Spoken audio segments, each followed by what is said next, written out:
You see greedy can take to any limit. ఏ level కన్నా తీసుకెళ్ళిపోతాడు ఒక మనిషిని. అందుకనే చూడండి, భార్య భర్తను చూడడం, తల్లి బిడ్డను చూడడం, ఏ లిమిట్లు లేవో. ఏదన్నా నాకు కావాలి, నాకు అవ్వాలి, నేనే.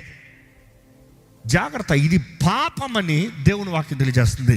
ఈ వాక్యం అంటే మీకు అనిపించవచ్చు, ఇందులో నుండి నేను ఎట్లా బయటకు వస్తాను, నేను ఇప్పుడు ఏం చేయాలి?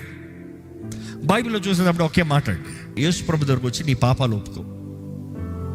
నోటితో ఒప్పుకోవాలి. చాలామంది మనసులో అంటారు, దేహంతో ఖర్చు చేసే పాపం నోటితో ఒప్పుకో. అదే సమయంలో దేవుని చేతుల్లో సమర్పించు. ఎందుకంటే ఈ పాపముల నుండి నీవు విడిపించకపోతే జీవితంలో దేవుని చిత్తంలోకి నువ్వు వెళ్తాం అసాధ్యమండి. దేవుని వాక్యం చూసినప్పుడు మన దేవుడు నమ్మదగిన దేవుడు. మనము ఒప్పుకున్నట్లయితే 1 యోహాను 1:9, if we confess our sins, మనము మన పాపములు ఒప్పుకున్న ఎడల ఆయన నీతిమంతుడు, నమ్మదగిన దేవుడు, మన పాపముల్ని క్షమించి కడిగి మన ప్రతి అవినీతి నుండి మనల్ని శుద్ధీకరిస్తాడంట. You have to confess. Only when you confess he will forgive.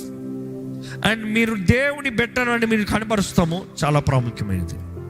అందుకనే ఈ సమయంలో దయచేసి మీ జీవితంలో విడుదల కావాలి. It could be secret since, deadly since, రహస్య పాపాలు, ఎవరికి తెలియదు అనుకుంటూ రహస్యంగా ఉన్నారేమో. దేవుడు చూస్తున్నాడు. నువ్వు పాపాన్ని లోట వస్తే అది ఫంగస్ లాగా పెరిగిపోతూ ఉంటుంది. ఇంతే ఉంది కదా అనుకుంటావేమో, కానీ లాప్ట పాకేస్తూ ఉంటుంది. Don't go to the point where you're all done. మొత్తానికి నాశనం అయిపోతాను కన్నా త్వరగా దేవుడి దగ్గరికి వద్దాం. నీ జీవితంలో జయం ఉందా? విఫలత ఉందా? ఏముంది? దేవుణ్ణి అడగండి. ఆయన పాదాలు పట్టుకోండి. ఆయన సహాయాన్ని వేడుకోండి. ఆయన క్షమాపణ వేడుకోండి. ఆయన రక్తంతో కడగమని వేడుకోండి.